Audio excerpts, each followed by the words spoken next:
สบายดีวันนี้จะมาขวัดขี่เบ้อีกแล้วเนาะ2 มื้อแล้วเนาะนี่เมื่อวานนี่ก็ขวัดเนาะเมื่อวานนี่ขวัดได้อยู่40ปลายกระสอบอันนี้ก็ยังหลายเติบเนาะยังได้อยู่ประมาณ20ปลายกระสอบ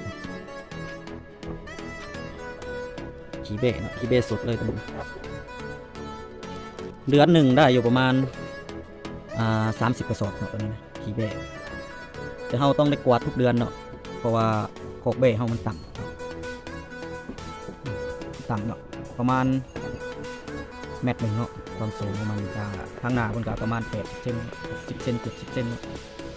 คือว่าต่ำเกินมาตรฐานเนาะเนาะต่ำโพดเราก็ต้องมั่นเฮ็ดความสะอาดพืชมันเนาะคือว่าขี้มันนี่แหละต้องได้กวาดตลอดแต่ว่ากวาดเดือนละเถื่อเนาะต้องได้กวาดเดือนละเถื่อถ้าปะไว้โดนมันจะมีกลิ่นเนาะมีกลิ่นแห้งแล้วก็เฮ็ดให้เบ้เราเป็นพยาธิลายเป็นพยาธิประเภทตามันเนาะตามันจะเป็นตาหลอกคือเขาว่าเนาะตาหลอกมันมักเป็นตาหลอกแล้วก็มันมักเป็นรอยเนาะตัวนี้นะ เราต้องได้กวาดตลอดเนาะถ้าผู้ใดคิดอยากเลี้ยงเบ้เนาะให้ยกคอกสูงๆเลยเนาะยกสูงกว่าคอกของเฮาเนาะคอกนี่มัน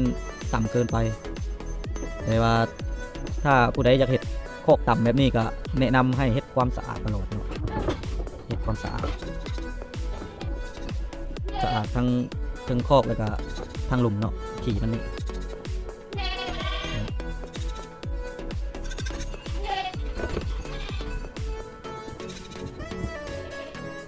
ไปใส่ผักเนาะ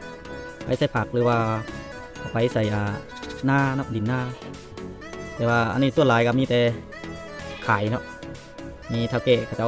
อาเปาเอาหยังมาให้เนาะเดือนละเทื่อเขาจะเอาเปามาฝากให้เนาะเอาก็ควัดแล้วก็เขาจะมาเอาอยู่สวนเขาเลยเนาะเอาอยู่สวนเลยตัวนี้เนาะขี่น้ำกับโบทันเนาะ มันหลายเจ้าเนาะอยากได้ขายแถวบ้านนี่ก็สีบกพอเลยเนาะอยู่บ้านเนี่ยเขาอยากได้เนาะเขาไปใส่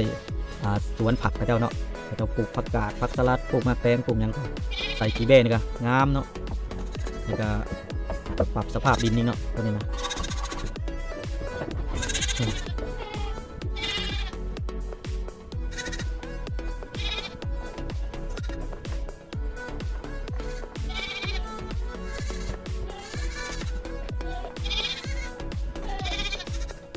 เบ้ไม่ได้กินโคกเนาะเบ้เกิดลูกใหม่เนี่ยไม่ได้เอากินโคกเนาะ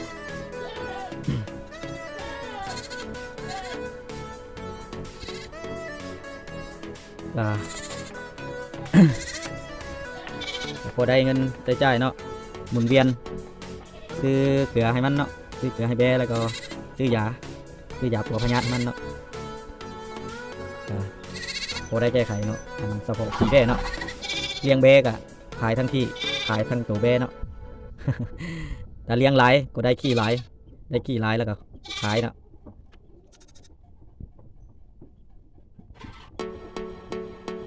มันต่ำคนเนาะถ้า